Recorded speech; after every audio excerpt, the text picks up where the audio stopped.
Babagambiro babiri bashoze byarugiro mu bigezo bye cyamushanju kandi kawonagira ngo ari no kumanyisubwa ngo hine bakuru b'amashomero bari kumara sabiti yona batarubasire hishomero. I've just given you these results and I wish you all the best. And I visited a certain school.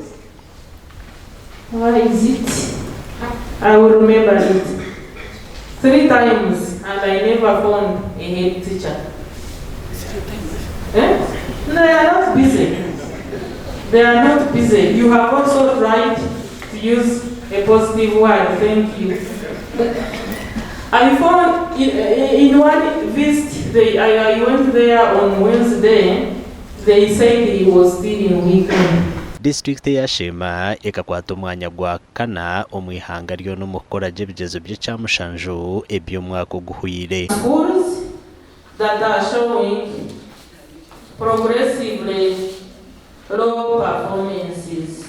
Mukuru w'entebe ya katano Jemmy Matumwijike Bahanda amwe na n'umuhabuzi wa president hanshonga za manifesto Professor Ephraim Kamuntu basimira umurumo gurukorwa bashomeso mwihanga.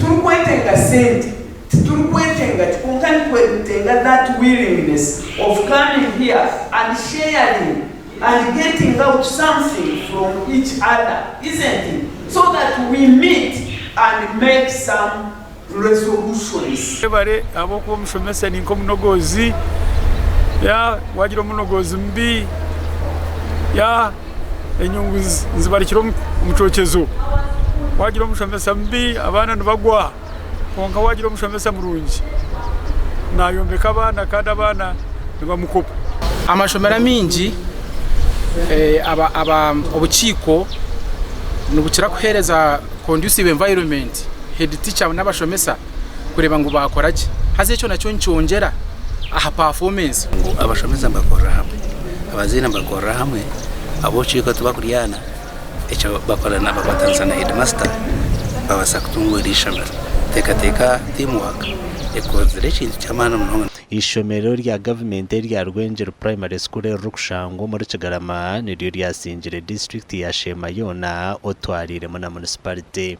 Omakura gandi bakuru b'amashomero na n'amatendekero muri Cegegwa bahigire government okongera kushobora abazire ahanjendererwa hensya obutabihwa abana babo abarukwega bagumize ngo abeja binji nibabiha abazire babo ahanjendererwa hwensya abo kugira ngo abazire tine ekibaru kujimanyaho abahereze senior yakano muri Chaka Central mu district ya Cegegwa babire nibabuganaho abahangombye bwegese abantu bakumara senior kana bekaguza tukoleki bakaguza abazire n'abazire tubakumanya kanya new curriculum ibasingira mu kizamo abazire bengi bakakenga kugora gukora n'abana basingira bato abako mu mwana we nagamuzire we singire hatu agamereka twete ba institution owners turukwegesa abazire akarikira musya ibase kubayamba kurebeka ibakubasa kuteka abana babo no kubahabura uko abazire tabakubicenga bakayindura bintu tubashomesa abazire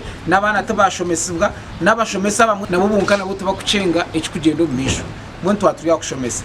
Honorable Tom Bright Amoti obiratebekaniso mushomugo nagira ngo kigendererwa ceye no kwimusiye by'ubwegeso muri Cegegwa binyenda kwa mahisa sazira tukubaliza hano basari sukire mu bana runana abo kwa bana runana bamaze kutunga basaries kuruga mu senior 1 up to the university level. Abahangombye bwegese nibagira ngo enyegesensya neza kwera abantu okuhangahanga hwemirimo amakuru agagasha kwa Michael Atwachire na Philip Murangira.